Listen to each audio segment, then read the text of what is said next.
एक बड़ी खबर के साथ बीजेपी के तीनों प्रत्याशियों को निर्वाचन प्रमाण पत्र मिल गया है। बड़ी खबर, तरुण चुग, रजनीश अग्रवाल और महेश केवट निर्विरोध निर्वाचित हो चुके हैं। तरुण चुग, रजनीश अग्रवाल और महेश केवट राज्यसभा के सांसद बन चुके हैं। रिटर्निंग ऑफिसर ने उनको प्रमाण पत्र सौंप दिया है। तो मीनाक्षी नटराजन का नामांकन रद्द होने के बाद जो बीजेपी के तीनों प्रत्याशी थे निर्विरोध निर्वाचित हो चुके हैं। 2 सीटें तो आराम से भारतीय जनता पार्टी के खाते में थी, लेकिन अब जो तीसरी सीट थी महेश केवट की, वो सीट भी बीजेपी ने जीत ली है और निर्विरोध निर्वाचन हो चुका है। रिटर्निंग ऑफिसर ने प्रमाण पत्र सौंप दिया है।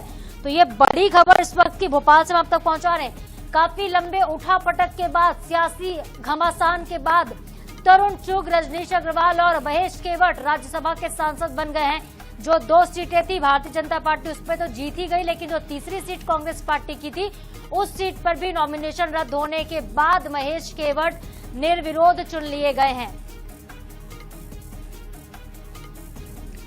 तो इस वक्त का सबसे बड़ा अपडेट है राज्यसभा चुनावों से जुड़ा ये बड़ा अपडेट। एक तरफ तो कांग्रेस पार्टी प्रदर्शन कर रही थी, सड़कों पर भी उतरी, कल राष्ट्रपति भवन तक जाने की तैयारी है। सुप्रीम कोर्ट में इस पूरे मामले को लेकर कल सुनवाई भी होगी, लेकिन उससे पहले जो नाम वापसी की आखिरी तारीख थी उसके बाद जब नाम वापस कोई नहीं हुए, जब सब कुछ क्लियर हो चुका है, क्योंकि नामांकन रद्द हो चुका है एक प्रत्याशी का, ऐसे में तीनों बीजेपी के प्रत्याशी निर्विरोध निर्वाचित हो गए हैं। निर्वाचन प्रमाण पत्र उनको सौंप दिया गया है।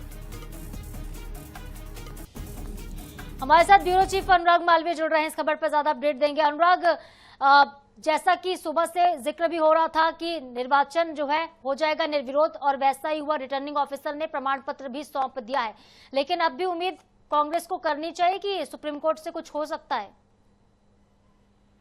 देखिए, क्योंकि कोर्ट है, इस संदर्भ में बहुत कुछ कहा नहीं जा सकता, लेकिन हमने सुबह ही ये बात कही थी कि अधिकांश चीजें हाथ से फिसल गई है। और जब सुप्रीम कोर्ट ने कल सुनवाई की बात कही तो बचा कुचा मामला भी लगभग खत्म हो गया था, क्योंकि आज ही निर्विरोध निर्वाचन के जो है सर्टिफिकेट मिल जाता।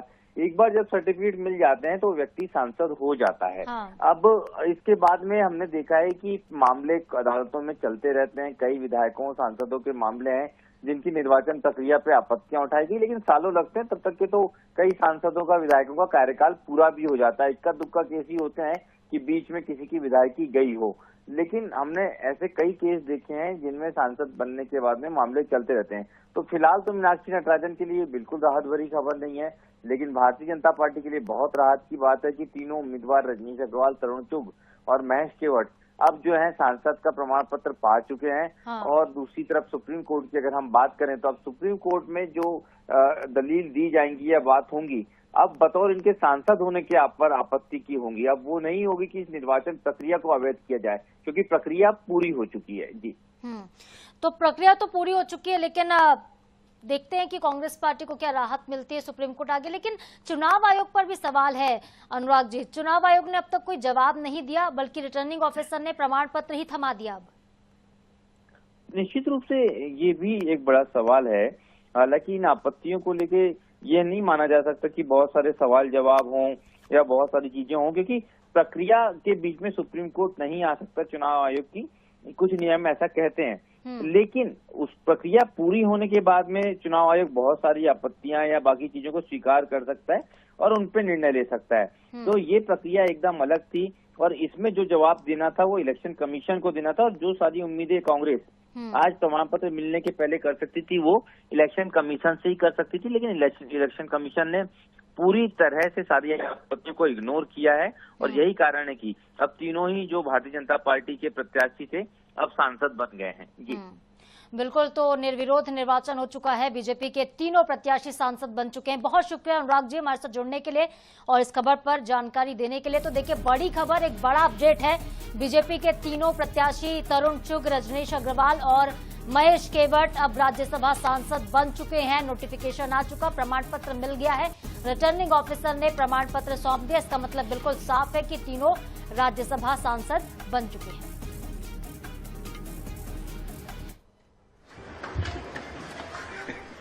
और इस वक्त देखिए हम आपको लाइव तस्वीरें दिखा रहे हैं। ये एक्सक्लूसिव तस्वीरें हैं INS 24/7 की स्क्रीन पर, जहां पे प्रमाण पत्र सौंपा जा रहा है। रजनीश अग्रवाल तस्वीरों में आपको दिख रहे होंगे, जिन्हें प्रमाण पत्र दिया जा रहा है। और वहां पर तीनों जो अब सांसद बन गए राज्यसभा के मौजूद है, जिनको प्रमाण पत्र सौंपा जा रहा है। तो निर्वाचन सर्टिफिकेट जो है सौंप दिया गया है। इस तरह से रजनीश अग्रवाल, तरुण चुग और महेश केवट राज्यसभा के लिए निर्वाचित हो चुके हैं। और सुप्रीम कोर्ट ने मध्य प्रदेश से राज्यसभा सीट के लिए मीनाक्षी नटराजन का नामांकन रद्द होने के खिलाफ कांग्रेस की याचिका पर सुनवाई को शुक्रवार के लिए टाल दिया था। ये अपडेट भी हमने आपको दिया ही है। मामले पर चुनाव आयोग ने भी अब तक कोई फैसला नहीं दिया था। ऐसे में तीनों सीटों पर बीजेपी की जीत लगभग तय मानी जा रही थी और अब जीत हो भी गई, क्योंकि प्रमाण पत्र मिल गया है। अब इसमें कोई संशय नहीं रहा और अगर मगर की भी कोई गुंजाइश नहीं रह गई है। तीनों राज्यसभा सांसद जो हैं बन गए, क्योंकि उनको निर्वाचन प्रमाण पत्र सौंप दिया गया है। देखिए, लगातार कांग्रेस लेकिन आरोप लगा रही है। सुप्रीम कोर्ट में सुनवाई के दौरान गुरुवार को ही कांग्रेस के वकील अभिषेक मनु सिंघवी ने कहा कि मामले पर सुनवाई की आज जरूरत है, लेकिन सुप्रीम कोर्ट ने इसको नहीं माना। सुनवाई के लिए कल की तारीख मुकर्रर की गई है। और ये भी कहा था मनु सिंघवी ने कि 3 बजे तक का ही समय है, क्योंकि 3 बजे तक नाम वापसी का अंतिम समय था और जब तक नाम वापसी को लेकर जो समय था वो निकल गया। ऐसे में अब जाहिर सी बात है कि निर्वाचन प्रमाण पत्र तो सौंपा जाना था और देखिए सौंप भी दिया गया है। अब तस्वीर आप देख रहे हैं तरुण चुग की, और तरुण चुग को भी देखिए निर्वाचन प्रमाण पत्र सौंप दिया गया। ये लाइव तस्वीरें हम आपको दिखा रहे हैं, जहां पे रिटर्निंग ऑफिसर प्रमाण पत्र दे रहे हैं। और अब चुनाव आयोग ने क्या कहा ये भी आप जान लीजिए। चुनाव आयोग तक पहुंचा कांग्रेस का दल, पूरा डेलीगेशन पहुंचा था। कई वकील वहां पर शामिल थे, जिन्होंने इस बात को लेकर आपत्ति ली कि एक छोटा सा नोटिस ही तो था जिसको छिपाया गया था, कोई बहुत आपराधिक रिकॉर्ड नहीं था, लेकिन उसके बावजूद मीनाक्षी नटराजन का नॉमिनेशन रद्द होता है। चुनाव आयोग ने इस पर प्रतिक्रिया तो दी, कहा कि हमें इस याचिका की कॉपी नहीं दी गई है और घंटों बीत गए हैं, चुनाव आयोग की तरफ से इसको लेकर कोई ना सफाई दी गई। पहले आप ये तस्वीरें देखिए, हाथों में निर्वाचन प्रमाण पत्र लिए मुस्कुराते हुए नजर आ रहे हैं बीजेपी के राज्यसभा सांसद। ये तीनों राज्यसभा चले गए हैं। अब तरुण चुग, रजनीश अग्रवाल और महेश केवट तीनों राज्यसभा के लिए इलेक्टेड होते हैं, क्योंकि ये जो चुनाव था वो निर्विरोध हो चुका है। नॉमिनेशन अगर देखिए रद्द नहीं होता या फिर इस पर चुनाव आयोग की तरफ से कोई और प्रतिक्रिया आती, हो सकता था सुप्रीम कोर्ट इसको लेकर अगर सुनवाई करता तो तस्वीर इस वक्त बदल सकती थी। लेकिन फिलहाल सब कुछ भारतीय जनता पार्टी के फेवर में जाता हुआ दिख रहा है। एक छोटी सी गलती कांग्रेस पार्टी की, एक छोटी सी नोटिस वाली जो गलती थी, उसको छुपाने के चक्कर में ये नॉमिनेशन रद्द हुआ और इतना कुछ देखने को मिला। समीकरण कुछ और कह रहे थे। हालांकि देखिए, कांग्रेस के पास पर्याप्त संख्या बल था। कांग्रेस पार्टी एक सीट आराम से निकाल सकती थी। कांग्रेस पार्टी इस बात के लिए डरती रही कि क्रॉस वोटिंग हो जाएगी। पहले तेलंगाना, उसके बाद बेंगलुरु ले जाने की तैयारी की गई और बेंगलुरु जा भी रहे थे कांग्रेस के विधायक। लेकिन इसी बीच तस्वीर पूरी तरह से उलट पलट हो गई, जब विधायकों को क्रॉस वोटिंग के डर से बचाने की तैयारियां हो रही थी, दूसरी तरफ नॉमिनेशन ही रद्द हो गया। तो आउट ऑफ सिलेबस आप इसे कहिए कि कांग्रेस पार्टी के पास कुछ ऐसा हुआ जिसके लिए कांग्रेस तैयार नहीं थी, संभल नहीं पाई और अब आखिरकार जो तीनों सीट थी राज्यसभा की वो बीजेपी के खाते में चली गई है।